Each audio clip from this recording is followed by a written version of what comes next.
Narrated by Nafi.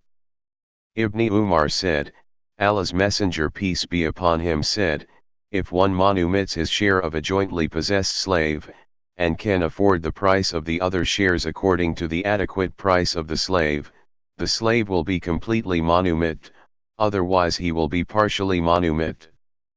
Ayub, a sub-narrator, is not sure whether the saying, otherwise he will be partially manumit, was said by Nafi or the Prophet. Narrated by Abu Huraira.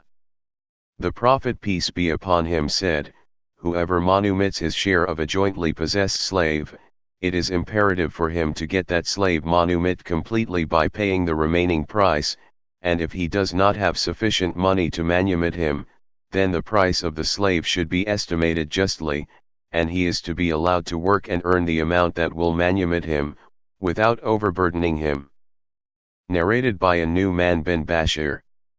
The Prophet peace be upon him said, the example of the person abiding by Allah's order and restrictions in comparison to those who violate them is like the example of those persons who drew lots for their seats in a boat.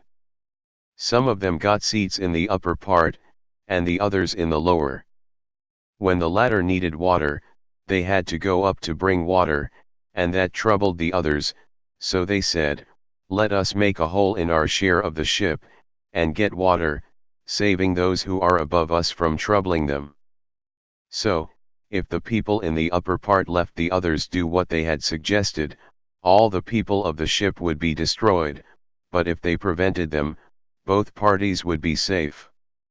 Narrated by Urwa bin Az-Zubair. That he had asked Aisha about the meaning of the statement of Allah, if you fear that you shall not be able to deal justly with the orphan girls, then marry other women of your choice 2 or 3 or 4. Surah 4 verse 3, she said, O my nephew. This is about the orphan girl who lives with her guardian and shares his property. Her wealth and beauty may tempt him to marry her without giving her an adequate mahr, bridal money, which might have been given by another suitor. So, such guardians were forbidden to marry such orphan girls unless they treated them justly and gave them the most suitable mahr, otherwise they were ordered to marry any other woman.